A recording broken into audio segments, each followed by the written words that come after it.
Welcome back to World Cargo Summit again. So now let's move to Singapore and the premises of Changi Airport. And I welcome Mr. Lim Shin Kiat.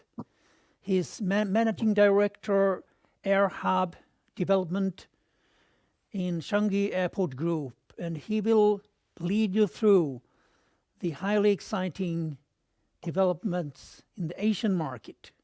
Welcome, Lim Shin Kiat. Thank you. Thank you for inviting me for this panel, and I'll be your moderator for the panel. And happy to see many old friends on this esteemed panel. So we have a tight session today. I will do a quick introduction of the panel, and I'll throw them some questions, and then we'll leave some time at the end for questions from the floor. So without further ado, let me introduce you to the panel. So first of all, my name is Lim Shin Kiat. I'm the Managing Director of Air Hub Development from Changi Airport. With us today, we have from Vietjet, we have Mr. Du Sheng Quang. He's the Vice President of Vietjet Air and CEO of Vietjet Air Cargo, a sister company under Vietjet Air, specializing in air cargo and air freight business. Mr. Quang has more than 27 years experience in air cargo and the air freight industry.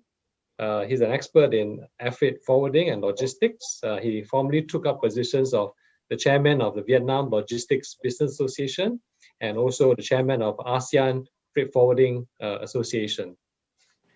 Thank you. Next, we have Jose Laurent from Cebu Pacific. He's the director of air cargo sales at Cebu Pacific and responsible for all domestic and international air cargo sales. He has deep experience in aviation and spans across more than 3 decades and involvement in different airlines, including Singapore Airlines, KLM, and Tiger Air Philippines. And last but not least, my friend Kun Kata Vinin from Airports of Thailand. Kun Kata has 14 years of experience working at Suvarnabhumi Airport, the free trade zone and air cargo facility. And he also oversees the cargo facilities, cargo business of the other airports under Airports of Thailand. So welcome to all members of the panel. Okay, let's get the ball rolling. First, let's start with the past year. I think the last year has been unprecedented, challenging year for aviation industry. Passenger flights have been severely affected by the COVID pandemic. And airlines then turned greater focus on the cargo business and kept the global supply chains moving.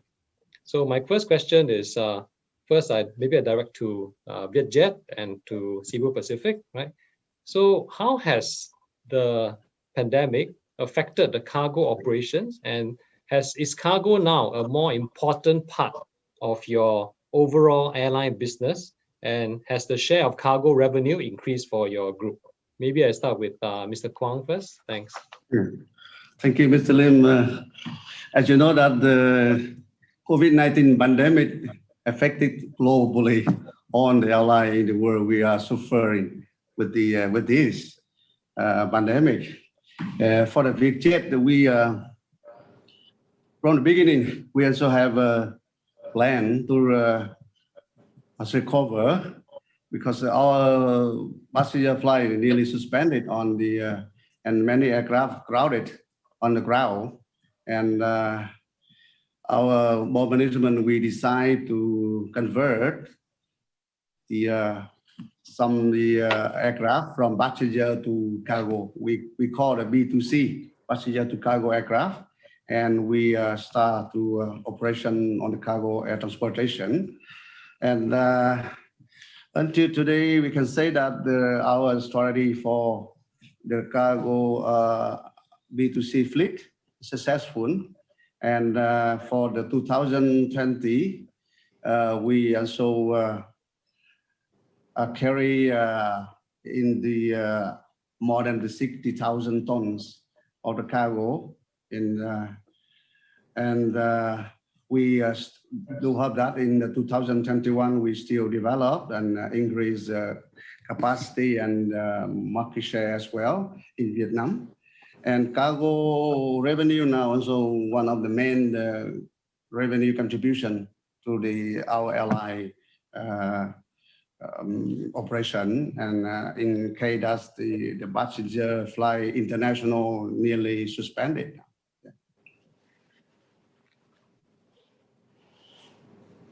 Thank you, Mr. Kwang. Maybe I move to Jose, Joey, on what was Cebu Pacific's experience, and are you now the key revenue center for the airline? Thanks. Yes, indeed. Actually, yeah, everybody's looking at us, no, as a cargo department. So the pressure is indeed on us, no. Yes, the pandemic has really changed the way we do business, and maybe you can see from the background, I'm also working from home.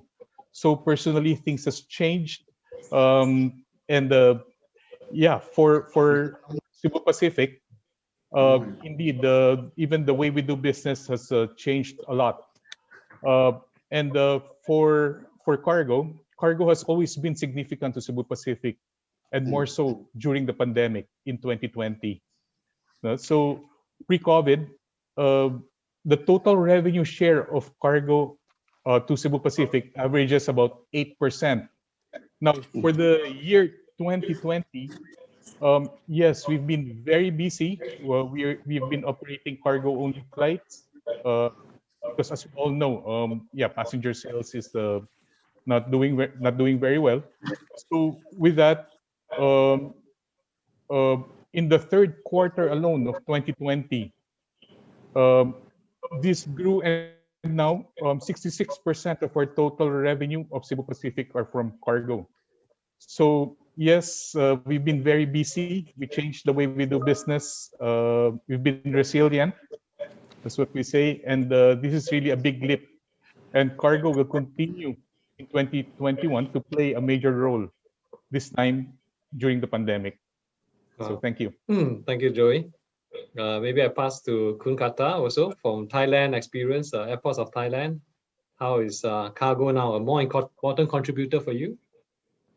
Yeah, according to the COVID-19, I may say, normally we have passenger, right? A lot of passenger Yes. tourism spot, and people come to get nice food, good beach in Thailand. But right now, just only for the cargo, right? Our passenger we dropped down like by 90% of the passenger volume. But currently for the cargo, we dropped just only like 40% for the cargo volume. And right now on the last month for YOY, we dropped only like 20% from Wow. 2019. So things will be changed, and they keep chasing up because people, we of course we have the freighter service here, with some of the airline, they probably triple, double, or probably might be like 5 times than before to serve it in the airport. Of course, we we not just only looking for the cargo or the air freight itself. We diversified ourselves as a cargo and logistic function as well. So that's why for the cross-border trucking, things like that, we connect things with our all 6 airport model. We've got a lot of cargo by truck getting through and from our airport as well. But of course, if we talk with freight forwarders, they say, and shipper and consignee, that the cost of air cargo is pretty high at the moment. Of course, this is the situation we have to accept about that. But as airport or facilitators, we try to keep things more normal, because anyway, in our airport facility, compared with the volume, we still have like 15,000 employees working a day in our cargo functions, and still go on since before COVID. So that means the cargo at the moment in Bangkok, so our top management also focusing on cargo, because it's probably only revenue that we could get from the airport, the side of the passengers. This year, so we've got a lot of investment plan, infrastructure plan, and a lot of things to do during this long vacation. I mean, for the airport business at the moment. But the thing totally, like I mentioned earlier, the cargo not drop that much. And beside that, or if you're looking for only for the freighters, only, not for the aircraft carrying like passenger aircraft. For cargo only, we grow 160% last month as well. So the numbers is quite pretty good for the cargo. But anyway, yeah, we have to suffer from the passenger they didn't come. So this is our point of view at this moment. Thank you, Kun Kata. Maybe I take this point also to remind the audience, keep your questions coming. You can type in questions, which later I'll ask the panel. So feel free. We have a very strong panel here. Please type in your questions. I'd like to follow up on some of the points that Mr. Kwan and Joey made. Mr. Kwan, you mentioned that you had to repurpose and reconfigure your aircraft from passenger to cargo. How was that decision made? Was it very easy, and was it a very clear-cut case, or you had to do a lot of calculations and estimate how long the crisis will be? Maybe you can share with us that experience, because I think many airlines are also thinking and calculating how to make that move. COVID-19 pandemic then has broken the global supply chain and airline network as well. So in this challenge time, our board management decided to convert from the passenger aircraft to cargo aircraft. And our fleet is mainly the Airbus A320-21, and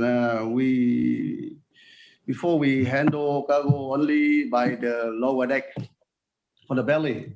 Now we have to decide to load the cargo on the cabin and the main deck, and we put the cargo on the seat.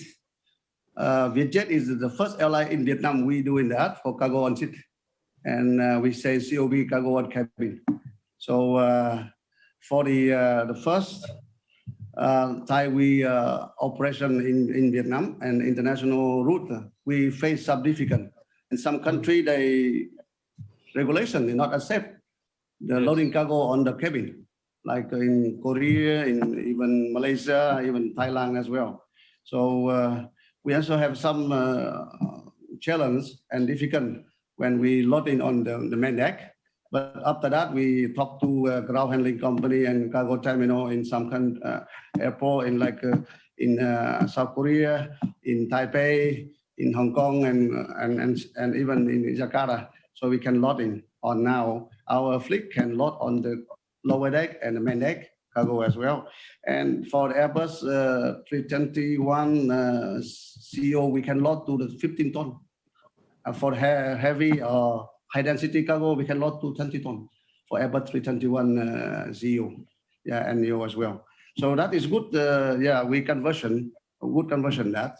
And I think this remark that the first step we successful in the B2C, and we are focusing on the freighter operation in the near future as well. Yeah. So has that good experience then speeded up your decision to buy freighter aircraft?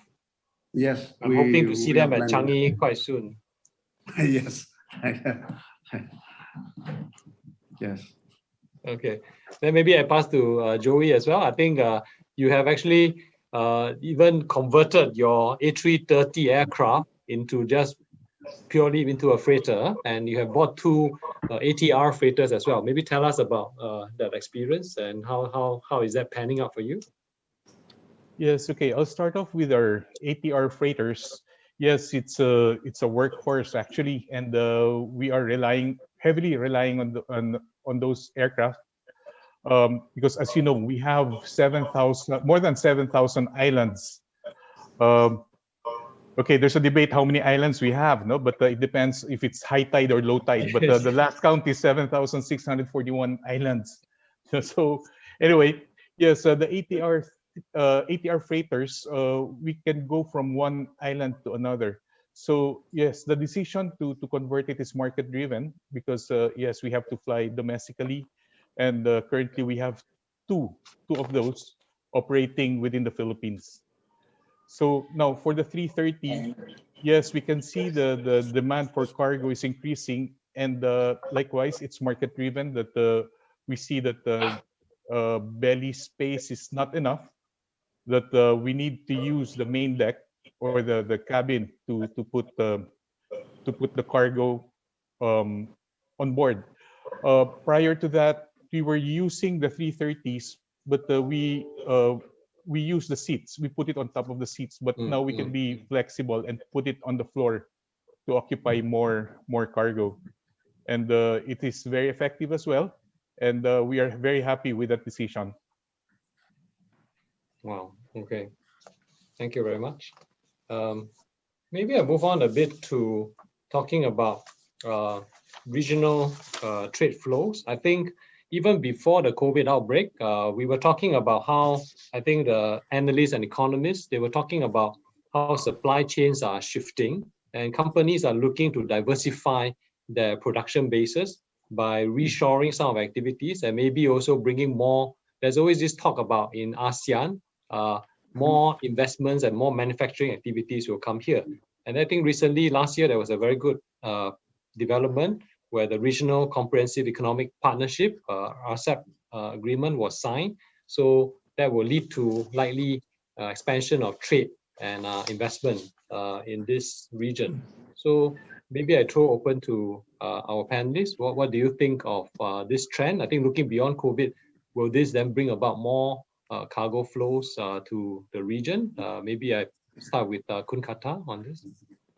Right. Thank you very much for this question. It's a very good and interesting question during this period of time. But it's true that we've got a lot of investment back in Thailand as well, with government support about the advantages in many kind of perspective, just as tariff barriers and also non-tariff barriers, and also the land around Thailand that there could be like the economic zone, something like that. But talk only about for the airport itself. Our airport at Suvarnabhumi Airport, of course, we have 6 airports in our company. But the BCS airport is Suvarnabhumi or Bangkok Airport. But the thing is that we reserve 1 million square meters for the air cargo logistic park sit beside the airport and connected to the airport. That means this area, they got to support sort of like e-commerce hub, things like that, and for the perishable vaccines and so on.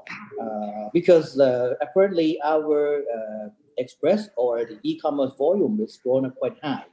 So we're looking for this trend about the AI things, about the robotic things that need to be moved around the regions by using our carrying capacities. I mean, after COVID, of course, they will be not last long forever. But when the will be come back, we have to be ready for that. So of course, we try to do by rules and regulation, impose things more effective to the investor and also the logistic company as well. And of course, we got a spare land, a piece of land next to the airport that could be developed in the future as well. So this kind of thing, I think we're going to well prepare for all of the investor also and all of the opportunities that may come after COVID-19 as well. Right. Thank you. Maybe I pass to Mr. Quang also. Do you see, I think Vietnam has always has a lot of potential for increasing. Already there's a lot of manufacturing activities in Vietnam. So do you see with the new regional agreements that will pick up in that activity? Yes, you know that the COVID-19 pandemic has broken the global supply chain. Yes. And many global manufacturing companies, they're shifting and re-engineering their production. And in Vietnam, we also have one opportunity to have a tendency to moving from the manufacturing from another country like China moving to Vietnam under the affection of the US-China trade war. So, for example, we can see the Apple under main constructor like a Foxconn and start moving to Vietnam now. And before we also have one of the big manufacturer is Samsung Group, Samsung Manufacturing, and they're moving to build up in Vietnam, the global, one of the biggest manufacturer for the smartphone production for Samsung. So now is Samsung manufacturing is the biggest the shipper for the northern Vietnam. So with the capacity about more than 3,000 tons of smartphone per week. And beside that, Microsoft also moving the same, and 1,500 tons per week.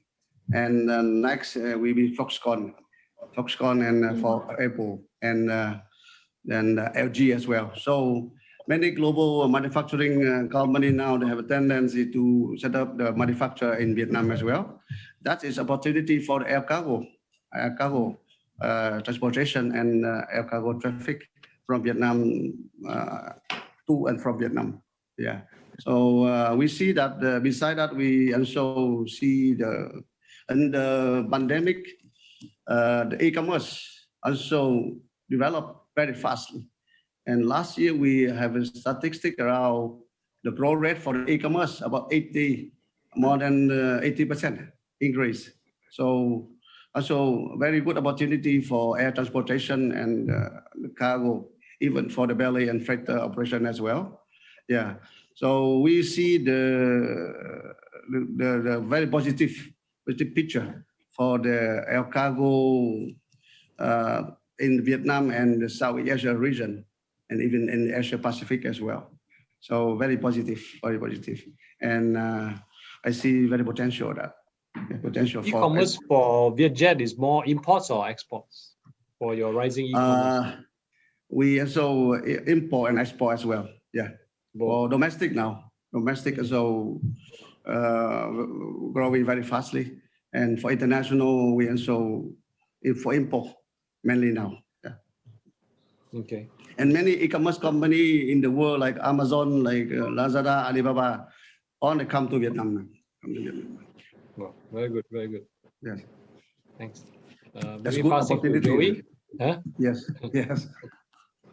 I'll pass the mic to Joey for your experience on these different trade flows and supply chains. Yeah.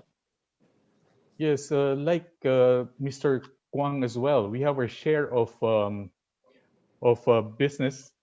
Like we have a lot of automotive parts as well going to Japan, for example, and even Korea, and electronic goods to different parts of the Asia Pacific region. So we've been very busy. A lot of exports at the same time imports, because yes, like other ASEAN countries, we manufacture small parts and they assemble it to the next country, and then they re-export it as well. So there are indeed a lot of movements, and Philippines, we have our fair share of the business as well. So we have a lot of those in the 2020 when passenger flights ceased to operate. So we have to activate our cargo-only flights to accommodate them. So indeed, like Vietnam, we have our share of the business as well. Does it? But the composition of the air cargo will be changing. Let's say for e-commerce, I think the expectation from the customers are a bit different. Does it require new processes or investments into sortation and different ways of doing things? Yes, a lot of e-commerce now, most especially now, a lot of young people buying things, and it has to be delivered quickly. So small parcels or big parcels. So transporting it by sea is out of the question. So air is it's more important now than before. People are not in the malls, but they buy online, and it has to be transported quickly, most especially from China to different parts of the Asia Pacific region. So yes, during the pandemic, the e-commerce shifted and even increased dramatically from China to Asia Pacific. Okay, thank you. Maybe let's talk about another area. I think the hot topic now is for vaccination. So different parts of the world are getting ready for COVID vaccination. Singapore, we have just started a few weeks ago. So last week, we just started for the airport community. And we welcome our first shipment of the vaccine from Pfizer in December. So I think, but this itself, the vaccine, I think some of them, especially, they require different treatment, different handling, ultra low temperature in terms of handling. So for Thailand, I think you'll be receiving your first COVID vaccine in February from Sinovac, and also you have AstraZeneca lined up in the pipeline. And Vietnam will also receive between 30 and 50 million doses from AstraZeneca, from Gamaleya, and other manufacturers, right? So maybe we can talk about how each of your airports and airlines, are you any special preparations do you need? Is it a big logistics exercise for you in terms of receiving the COVID vaccine? Since Joey, you're on the line already, I start with you for the Philippines. Yeah. Yeah, okay. Thank you, Mr. Lim. Yes, okay. Cebu Pacific created a task force who is now in close coordination with the Philippine government authorities like the Department of Health. So we are also in touch with various logistics organizations and pharma companies to discuss cold chain requirements, among others. And we will definitely play a major role in to carry vaccines. First step is to bring it to the Philippines, and as important, to further uplift these vaccines to various domestic routes, including small, as mentioned, small and remote islands all over the Philippines. So yes, we are ready, and we are in a close coordination with all departments or companies concerned to bring the COVID to the Philippines and even beyond. Thank you. Kun Kata, how is Thailand preparing yourself for the vaccine distribution? Of course, we have been discussed this for a while with all of the stakeholders, government and airlines, airports, freight forwarders, FDA, customs. So we come up with the final solution we call land and go. That means when the vaccine land, they got to leave the airport immediately. So the things like that, to eliminate things, we didn't focus on only in the airport. After the plane is land and the shop on, the clock is ticking. So that means we try to bring all the shipments, do the pre-arrival, clearance, and things like that, if they approved beforehand, and then get straight everything pass through the protocol, and then all of the protocol have been set up for this kind of urgency. So that's been concept land and go. After shop on, and we first release the ULD from the aircraft within Bangkok, we probably have only like 3 hours from airport to the medical hub in city. Right. So that's kind of connection will be prepared quite long. We have 4 or 5 meetings with all the government agencies, stakeholders. We talk with the FDA for the schedule airline. We probably arrange the bunch of people to taking care of this. That's the first priority things. So it hope that you're gonna be fine, because for the vaccine that we gotta have, as we know, the temperature control is not that hard like in Pfizer for like -20, things like that, or the reverse logistics of the packaging. So we don't need to do the reverse logistics in terms of the packaging. So this is a huge challenge to plan to deliver the vaccine or like 70 million population back in Thailand. So but we will prepare, and then we're gonna set up another local distribution. For example, of course, they have to land in Bangkok, but in Chiang Mai, Phuket, or the rest of the country with the air connection. So we prepare everything. And hope we will see in the beginning of the February how we go about that. Okay. Must the airport Suvarnabhumi invest in additional cold chain facilities like cold storage facilities and cool dollies? I mean, do you have to make additional investments? Yeah, of course, we have both of cargo terminals. They have to expand their capacity and probably relocate it, and then prepare for the chargers and the adapters for the cool dollies, things like that. And we have the preparation of the temporary facilities for taking care of vaccine. In case of each of vaccine cannot be used, the concept of the land and go, and then we got to prepare all of things permanently and temporarily for doing this kind of job. I see. Thank you. Mr. Quang, how is Vietnam preparing yourself for the vaccine distribution? For Vietnam, for vaccine distribution in Vietnam, we're still waiting the decision instruction from the government and Ministry of Health and the CDC Vietnam as well. But I think now on airline in Vietnam and even service, logistics service provider, they are also preparing for the vaccine distribution and transportation.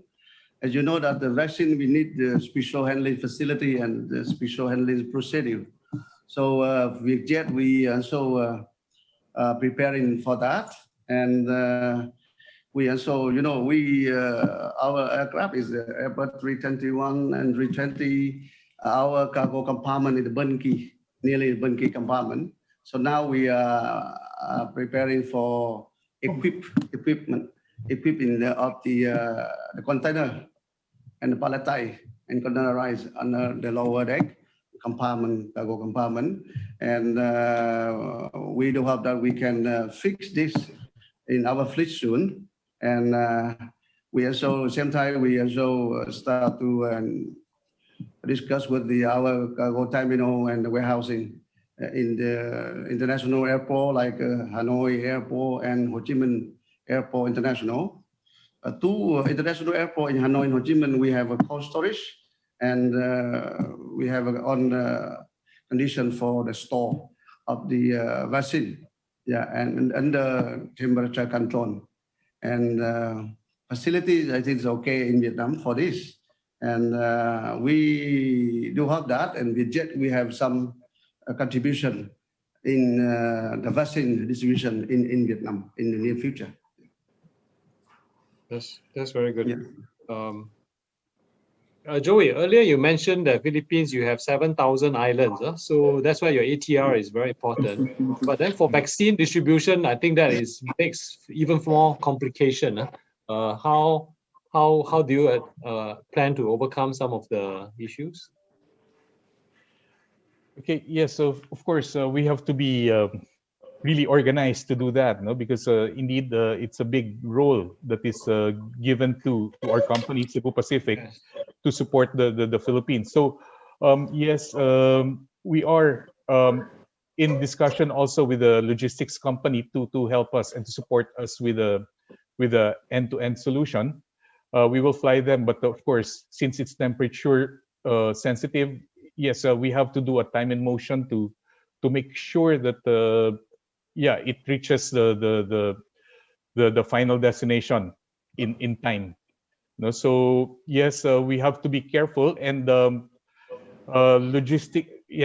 frankly, yes, logistical requirements will be a challenge, most especially in far-flung islands. But we are accepting the challenge, and we are confident that we will do that. We can do that with the ATR freighter. It's no mean feat. It's challenging but very important Yes. task. I'm sure you'll do well in that. Maybe we move to another topic. I think for the pandemic, I think we have all shared earlier that the airlines network have been all severely impacted. And it's a very complex problem because some countries are having new border rules, some countries are relaxing, some countries control the virus, and then some countries pop up. So it keeps changing.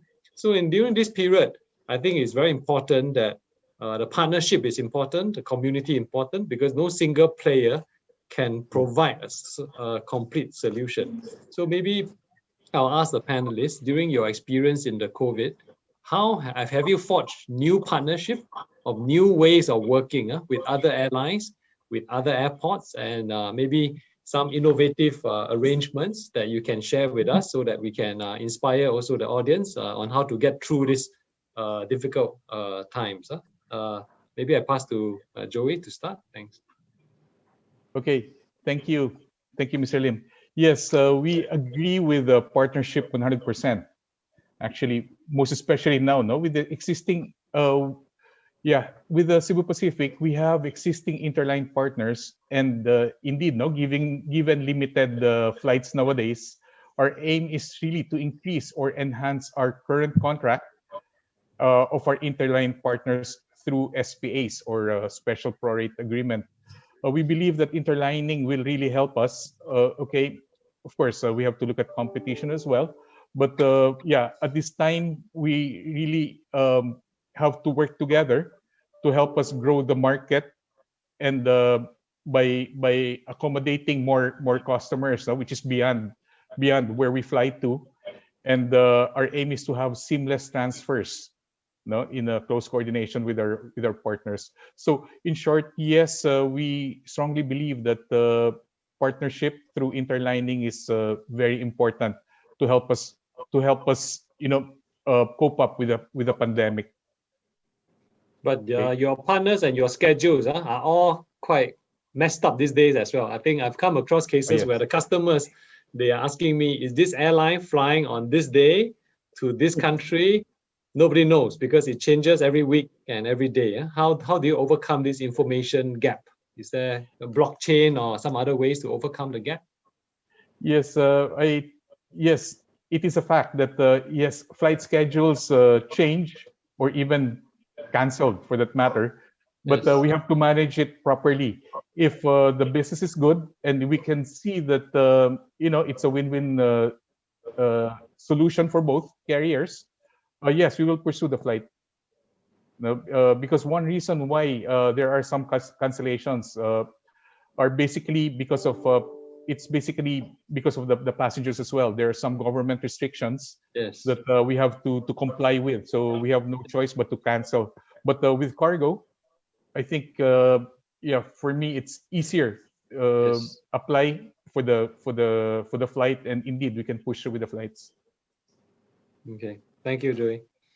Mr. Kwang, any new partnerships or new form of arrangements? Maybe now some people you used to compete with, you are now interlining with them. I mean, are there new partnerships that evolve as a result of this crisis?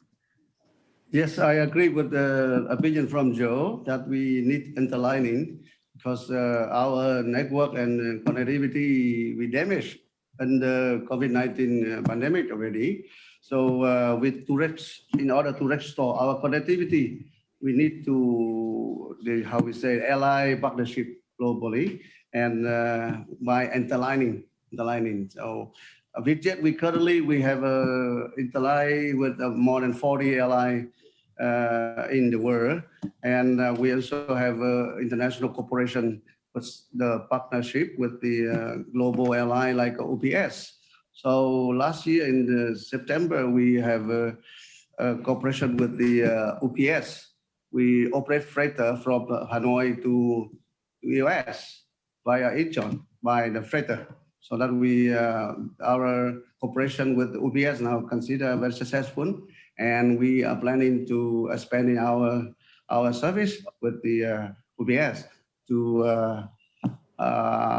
handle the cargo traffic from Vietnam to US. As you know, that USA is the biggest importer from Vietnam, beside China. So open the freighter to US is our plan 2021, and this is the successful story with UPS. So they encourage us to enhance more cooperation partnership with another airline in the world, and in the near future we will have a more cooperation like this in our network to expanding our service globally as well. Yeah. So that's the airline new partnership very, very necessary and needed for us now. Is Cebu Pacific one of the 40 airlines you already interline with? So after this conference, I think we can pursue I will this. contact with Joe. Yes. And Cebu You can Pacific connect at Changi, yeah? You can connect at Changi or in Bangkok. I think there's a good takeaway from this conference. Yes. Maybe I pass to Kun Kata. Any new partnerships that has resulted during this crisis? New arrangements? Yeah, so the partnership we separate into 2 points of view. The first thing is the airport partnership with the airline. Of course, we have a strong partnership with the airlines, and according to the COVID-19 for the last March or April, So we try to talk and block the space for the cargo, because as you may know, every passenger flight has been parked still in the airport. So we get to block the space for the cargo aircraft left. So we talk with all the airlines. So they're going to be in line. Everyone encourage each other, support each other to continue flying things back and forth from Thailand to all the rest of the world, even some shortage, of course. And for the second point of view, it's about the airport to airport, such as the airport is next to each other. So we both have the carrying capacity left over. Why don't just only probably sit together and we talk in terms of the strategic partnership? No competition, but supporting and alignment to each other.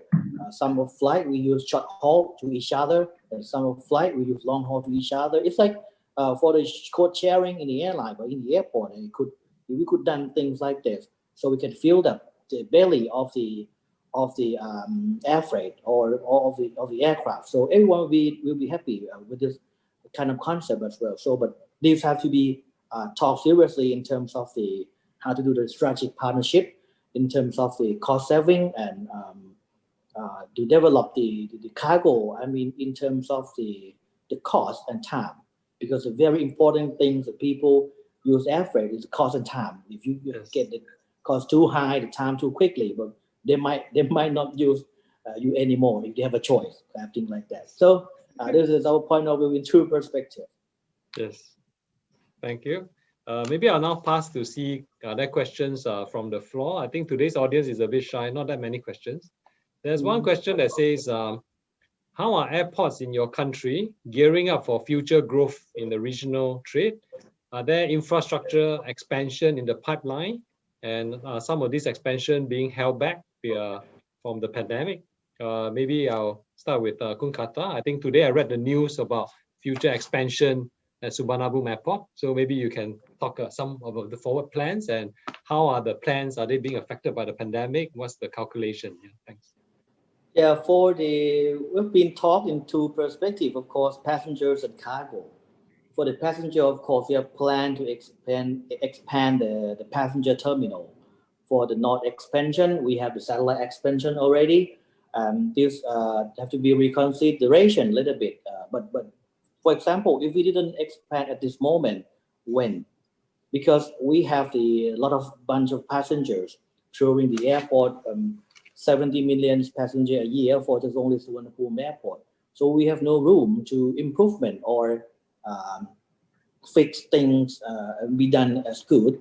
So this has the opportunity time to do fixing things and improve things that probably have lack of doing kind of the sort of beauty in the airport for long. So this is the challenge to invest more on the passenger and aircraft facility. For the cargo, of course, we gear up for the investment in terms of cargo facilities, such as the infrastructures, expand the exit point, expand the systems and the platform to synchronize the information data and make things more quicker than before, because we don't have more spare time to do that kind of thing quite a lot, because we still have plenty of people get in and out. So of course, to answer the question is that we're going to have room for improve and service. Now for passenger, we're still doing our job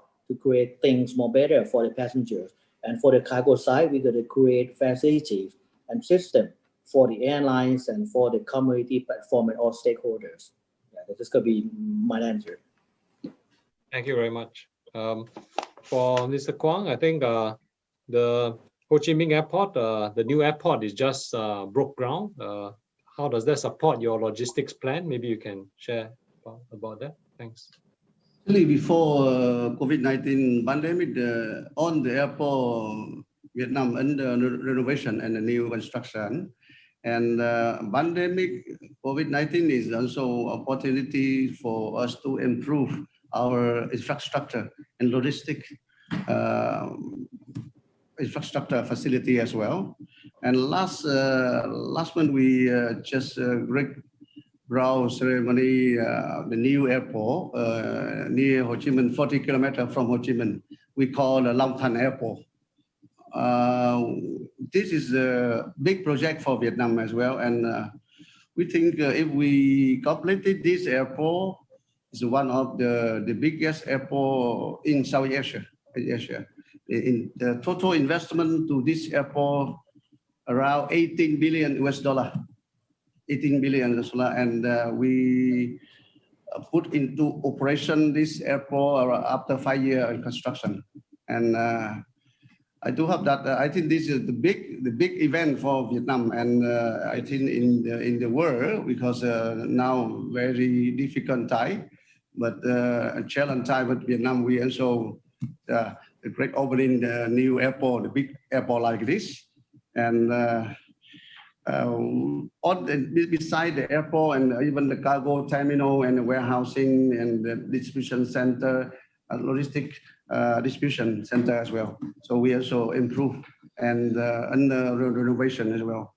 So actually the infrastructure, logistic infrastructure, and even the cargo terminal in Vietnam now not meet the demand, catch up the demand, big demand for economy. Yeah. And that reason we need to improve and renovate on the airport, currently airport and the logistic center as well. So the airport is one of our target for to build up the new one and the renovation besides the seaport as well and the logistic infrastructure. Yeah. Okay, thank you. Yeah, I think many analysts forget now that we're in the crisis that just before the crisis, most Asian airports are bursting at the seams, especially for the cargo, for the passenger side. I think just now Kun Kata was sharing, Suvarnabhumi was already way over capacity and things are pretty tight. So I think that question maybe is delayed by a few years, but it will come back again and haunt us all. Maybe last for Joey, for Philippines, what are the Philippines and Manila and Clark airports? I mean, Cebu, what are some of the development plans underway that will support logistics development? Okay, yes, because currently we're using the Ninoy Aquino International Airport, and just recently, there are they will develop a new airport in Bulacan that's about 50 kilometers away from Metro Manila. So we are looking forward to that as well, and we have to look at the blueprint to check what facilities we can put in there as well. But currently, indeed, we're making use of the Ninoy Aquino International Airport in the short term. So yes, the development is still for Cebu Pacific. The development is still in Metro Manila. So just checking what other questions coming from the floor, not that many. I will finish off the session with one last question. I think this question will be the most popular, the standard question throughout the whole seminar. When do you think we can get back to 2019 levels, based on your own company's projection or your personal projection? I get a question quite frequently from my board and other stakeholders. So maybe I do one round across the panel. What is your expectation that we will get back to pre-2019 levels of air cargo? Maybe I start with Joey. Thanks. Okay. Yes, indeed, the situation is very fluid. Even now, that there's a new strain of coronavirus. So we have different scenarios in our forecast, and of course, we see that the Cebu Pacific passenger and cargo sales will continue to grow. We can see the growth, but it's just a matter of when. That's the main question that we always have. But indeed, it's very, very fluid. But yes, our aim really is really to achieve the 2019 level as soon as possible. No specific time, but yes, we should do it as early as possible because we all know airlines are bleeding, and we need the much needed cash that we have, be it from passenger side or from cargo. But indeed, we have to bounce back as soon as possible. Now, everybody's talking about the infrastructure development. That's the hardware, no? But also the soft part is also being developed. And this is one thing we have learned, as a matter of fact, in 2019, and which is actually the value of Cebu Pacific as well, which is resilience. No? Yes, a lot of things are changing, and the what we used to do is totally different now, and we really have to change. And the only way to really go to the 2019 level is to adjust, accept the new norm, as what we always say, and be resilient and be courageous actually to face the market. So yes, that's on the soft part. And but the way we see it, yes, it's not only uh, okay, we have to develop our aircraft as a cargo freighter, as what we discussed earlier, but also the people to be resilient nowadays. We don't know until when this pandemic will come, but the resilience actually on our part is really very important to cope with the pandemic. Well said. Well said. Thank you very much. Mr. Kwang, when do you expect to get back to pre-2019 levels? Yes, so IATA, they forecasting we come back from 2024, so after 4 years. But for me, my opinion, I think we can come back about 2 years, after 2 years, 2020, 2022, end of 22, yeah, 22nd. And I think now for the travel activity difficult to recover because traveler they are scared to travel now with the pandemic like this. Even when we have a vaccine now, and they have a very uncertainty and development. And for the cargo and the cargo development, I think this is a good time for develop the freighter fleet. And now is that good time to build up the freighter fleet beside the belly. So I often talk to my colleagues, even to my board management. I like the song. The name of the song of Elvis Presley is Now or Never. Now or never. So that is a good time for build up that. And I think the many company airline in the world, the freighter fleet now they still successful in the even we can see in the South in the Asia like a Korean Air, ASEAN Airline, Emirates, Sky Cargo, Etihad, all cargo fleet now successful for even Cargolax, even Qatar Cargo, Lufthansa Cargo as well, all successful now. And the rate, the air freight rate now increased so much there. Before pandemic, like Vietnam, 1 kilogram from Vietnam, Saigon to California, Los Angeles, about $2.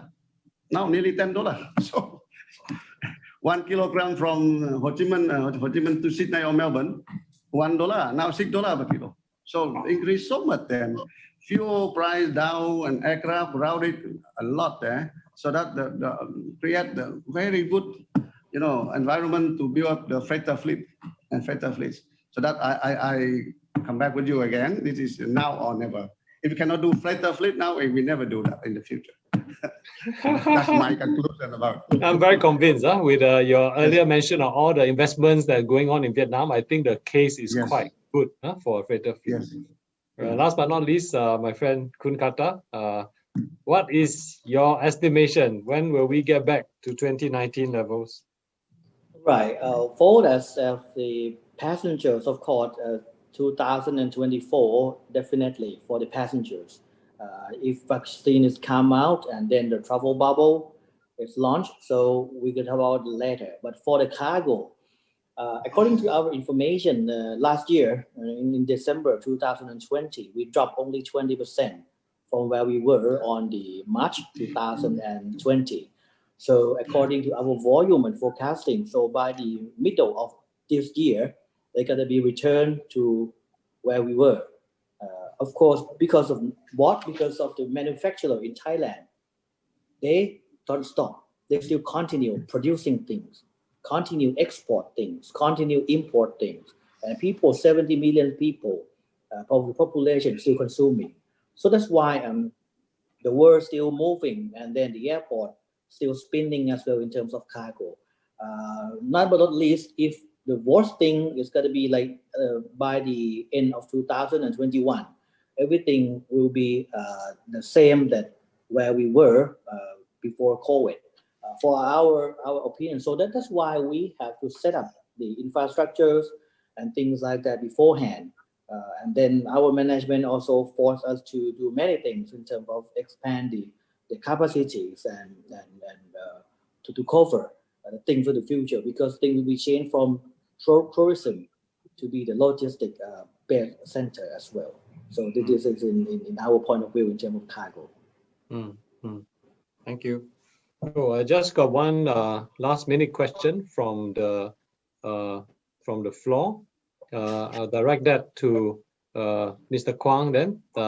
What is the future of passenger aircraft converted for cargo with the dangerous goods issue as a major one for e-commerce shipment? So you mentioned that you're handling more e-commerce shipment. So the question is asking for dangerous goods, I think for the lithium batteries and the drones and all that.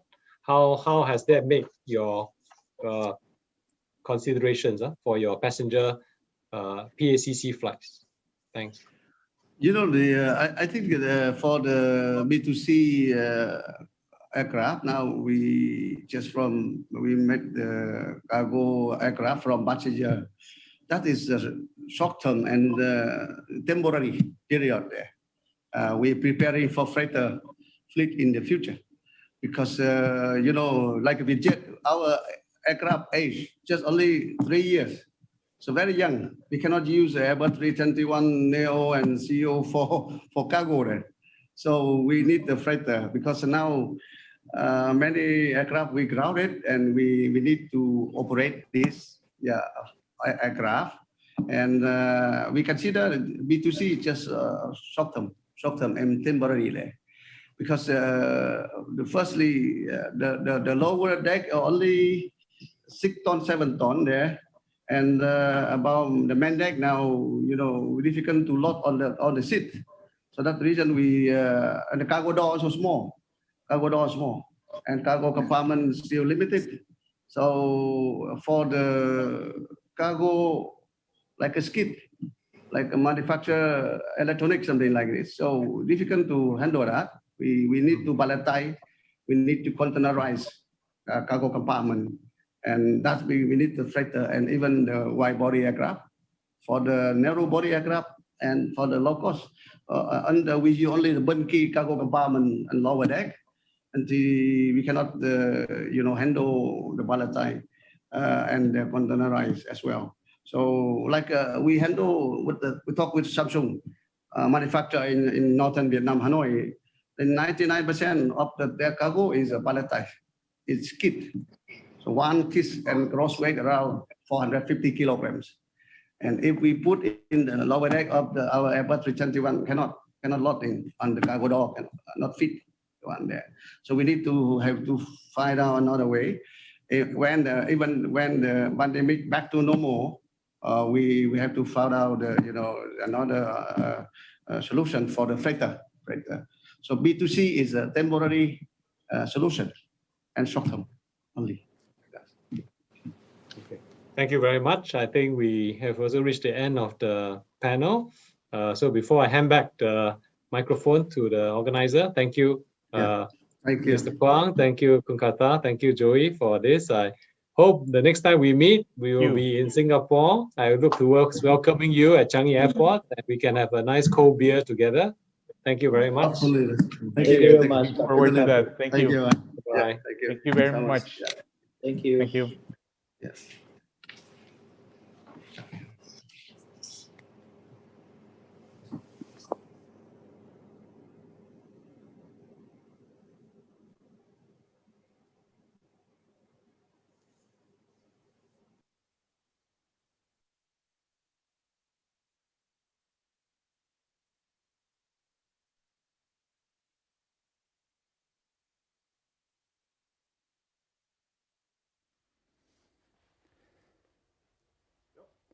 All right.